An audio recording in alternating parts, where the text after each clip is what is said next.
Hi, this is Bill Taylor with the Bushido School of Karate here in Murfreesboro, Tennessee.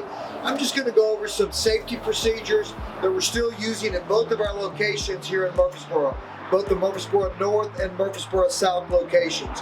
We're now at the Broad Street location, Murfreesboro North, and most of these procedures we're using at both schools. When you come into the school, you'll see notices where we're asking people that are coming in to watch class that they do wear a mask and practice social distancing. If you're going into class to participate in class, masks are optional. That's totally up to you, but people that are coming in to view classes, parents, we do ask that you wear a mask while you're in the school. We have hand sanitizer stations throughout the school. Both schools, when you come in the front door, go ahead and sanitize your hands when you come in, and then do that again when you leave. At both schools, we've developed a flow where you come in one door, go into class, and exit out another door, so there's not a lot of congregation in the hallways or anything like that. Here at the Broad Street School, if you're going into our smaller 1,600 square foot floor, we ask that you come in, take your shoes off, bow, take your shoes into class with you, and when class is over, you can take your shoes with you and exit here at Broad Street out the middle door to my right. This is our main floor, 2,500 square feet, and kind of the same thing. Most students come in, they'll bow right here by the middle door, take their shoes off, bring them into class with them, and then when they exit, they can put their shoes on, exit right out that middle door, so we kind of have a flow going throughout the school. As you see with this class going on right here, this is a kinder karate class, and we try to keep the kids socially distanced. This is a small class, so they've got plenty of room to move around and be safe, working with Mrs. Chisholm and Mr. Nelson. At both facilities, we've taken our classes and we've taken them from 50 minutes down to about 45 minutes. That's so that after each class, we can disinfect the floor, we can clean all the equipment, and get ready for the next class. That 15-minute time gives us a chance to get students in and get students out and get the floors clean. We're doing this at both facilities in order to keep all of our students safe. On the outside of all of our workout floors, we do also have hand sanitizer stations, so if you want to clean your hands one more time before going on the floor and then hit them when you come out, that's great. Our dressing rooms are open now. We do find that a lot of our students are finding it a little easier to go ahead and get dressed before you come.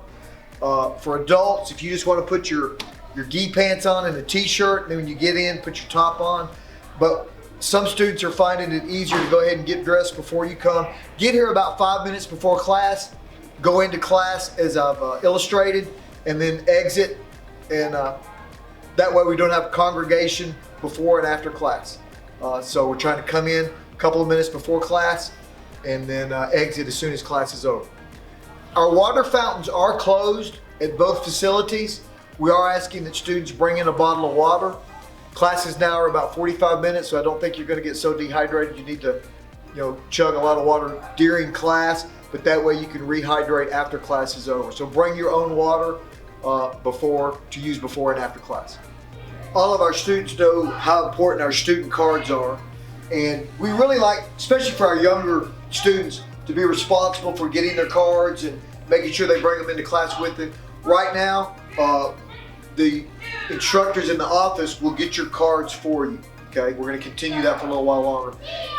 When you come to class, just go through the procedure as I've outlined it, and the instructor will get your card in the office and make sure that you get credit for that day's class.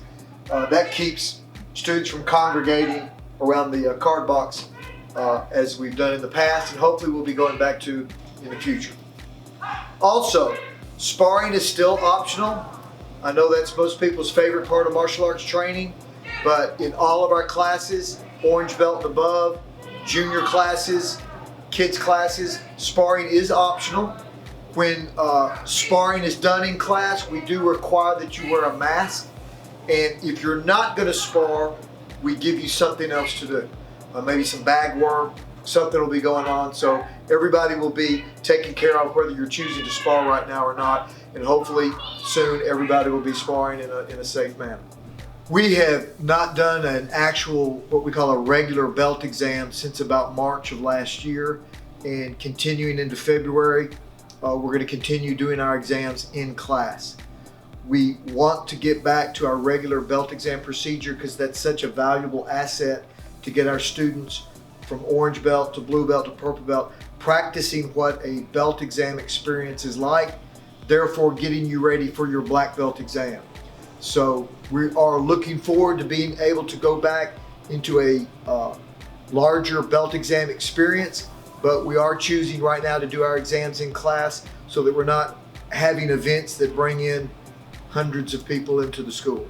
So please keep your eye in the newsletter. We always explain our belt exam procedures, and as of now, going into February and March, we are going to continue doing our exams in class. With things looking better in Tennessee, we have a lot of our students that are coming back to live classes.